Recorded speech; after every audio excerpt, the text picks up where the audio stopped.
Alright, I'm back again. Today I'm going to talk to you for a few minutes about the Battle of Gettysburg, the biggest and possibly the most important battle of the Civil War.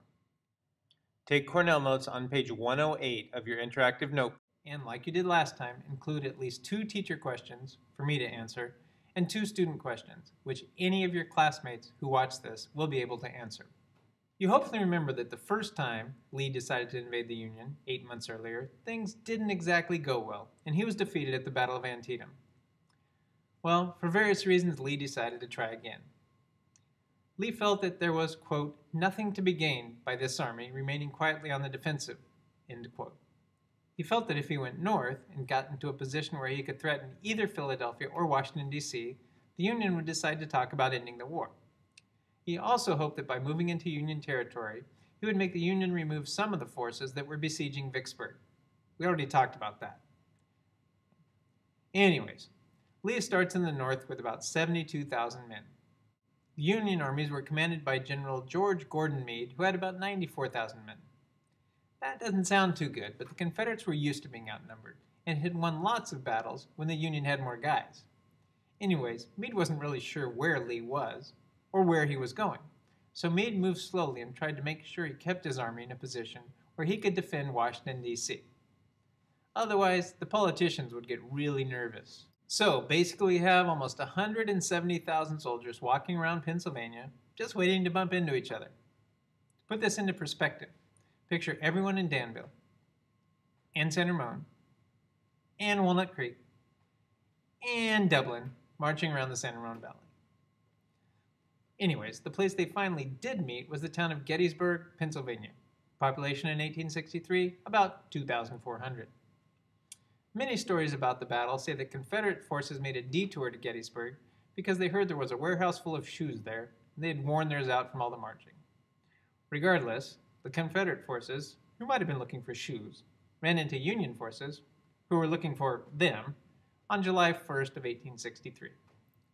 It's sort of weird that the Southern forces came in from the north and the Union forces came in from the south.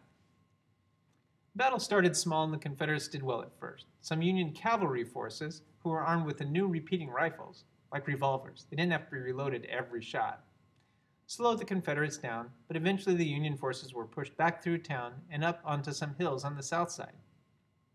Doesn't sound real good, but it turned out they were in a really good defensive position.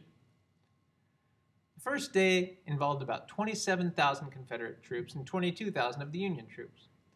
Once the fighting started, both sides sent out word and said, "Hey, everybody, get your butts to Gettysburg." By the morning of July 2nd, almost everyone else was there. So 70-something thousand Confederates and 90-something thousand Union forces. On July 2nd, fighting took place on the left, middle, and right sides of the Union position. And despite huge losses on both sides, very little changed. The Confederates almost got control of a key position called Little Round Top, but a desperation bayonet charge by the 20th Maine, ordered by Colonel Joshua Lawrence Chamberlain, saved the Union position and possibly the Union chances for victory.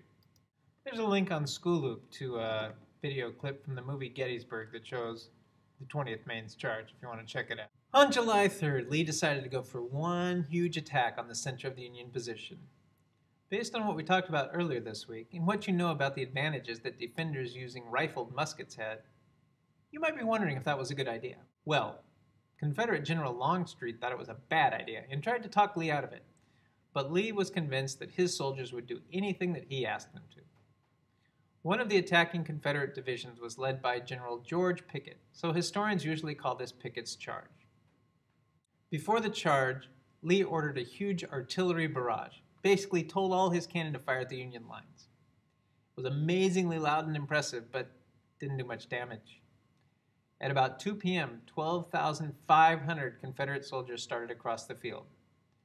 This line of soldiers was over a mile long at the start, and they were about half a mile from the Union lines that they were supposed to capture. Look at the picture. Okay? They were supposed to walk in a straight line from here all the way to here. They only made it in one place, where Confederate General Lewis Armistead, waving his hat on his sword, led his men over the stone wall that marked the Union lines. Armistead was killed shortly afterwards, and his surviving soldiers were killed, captured, or retreated. Confederate losses in Pickett's charge were enormous. Over 6,500 of the 12,500 who had started were killed, wounded, or captured. The Union position it held, and Lee's army was severely damaged to the point that it would never be a threat to invade the North again. So, guess what the Union did on July 4th? Yep, nothing. And Lee was once again able to get the remains of his army back to Virginia, where they would drag the war out for another year and a half. Gettysburg remains the worst overall battle in U.S. history. The Confederates had somewhere between 23,000 and 25,000 casualties, while the Union had about 23,000. There were so many dead soldiers they couldn't really figure out where to put the bodies, so they decided to create a new cemetery right on the battlefield. It was at the dedication of this cemetery several months later that Lincoln gave one of his greatest speeches, and one that for many people defines what the Civil War was about, the Gettysburg Address. We'll talk about that tomorrow. See you in class.